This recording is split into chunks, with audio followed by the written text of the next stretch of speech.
Пеймон. Азазель, отпускающий грехи. Девятым духом является Пеймон, или в другой транскрипции Паймон, великий король, в иерархии подчиняющийся только Люциферу.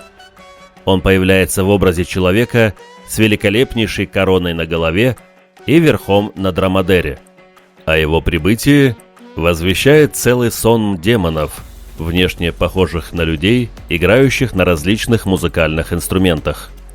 У него громкий голос, и он ревет при первом своем появлении, а его речь такова, что маг может не понять его, пока не заставит изъясняться на понятном магу языке.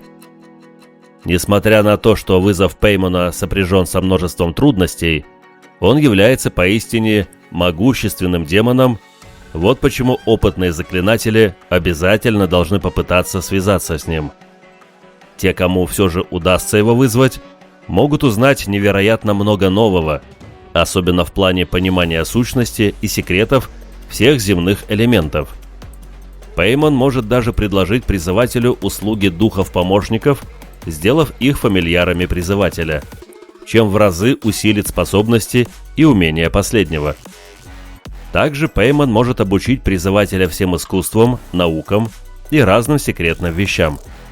Он может поведать тайны о происхождении и особенностях нашего мира, что такое разум и где он находится. Он дарует достоинство и требует того же. Он обязывает и заставляет любого человека служить магу, если тот, маг, этого пожелает. Он дарует хороших друзей, таких, которые могут научить всем искусствам. Для того, чтобы ритуал был совершен правильно, призыватель во время призыва должен смотреть точно на северо-запад. В этом направлении как раз находятся палаты короля Пеймона. И отвечать на все запросы и вопросы демона, чтобы взамен получить от него подарки, власть, либо же необходимую информацию. Для того, чтобы успокоить демона, понадобятся также и жертвы. Что именно это за жертва, можно узнать только при контакте. Запросы демона каждый раз могут меняться. Пеймон принадлежит к чину господств.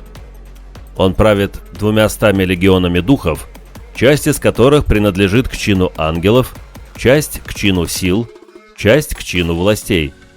Чтобы он появился без них, вы должны заставить его явиться, тогда он появится в сопровождении только двух королей – Лабала, вариант Бебала, и Абали, варианты Абалим, Абалам, и также других духов из чина властей в его воинстве, и это 25 легионов. А те духи, которые подчинены им, не всегда находятся при них, пока маг не заставит их появиться. Некоторые источники утверждают, что Азазель и Пеймон – одно и то же лицо. Но, несмотря на это, они ощущаются невероятно разными по энергии, и еще больше их различия в подходе и манерах. Также часто пишется Паймон, а иногда и Паймония, вероятно, от иврита «помн», звенящий звук, маленький колокольчик. Это слово происходит от еврейского корня «пом» – возбуждать, побуждать или ударить вперед. Паймон также называется раввинами по имени Озазл, Азазель, что является именем, используемым в Левите со ссылкой на козла отпущения. Это имя происходит от «оз» – козел и «азл» – чтобы уйти. Часто горячо обсуждалось, означает ли данное слово просто козла отпущения, или же оно означает демона, которому было посвящено это животное. Но в раввинской демонологии оно всегда используется для обозначения одного из главных демонов. Я считаю, что имена были скрещены с течением времени в поисках слов, чтобы обозначать главных демонов. Существовала традиция выпускать козу в пустыню в качестве жертвы Азазелю и другим демонам, чтобы умилостивить их, как козла отпущения. Я думаю, что именно так это слово и произошло, через язык. Многие демоны пересекаются, и их образы смешиваются в человеческом представлении. Пеймон имеет 2 сигила, но в работе я рекомендую использовать первый из них.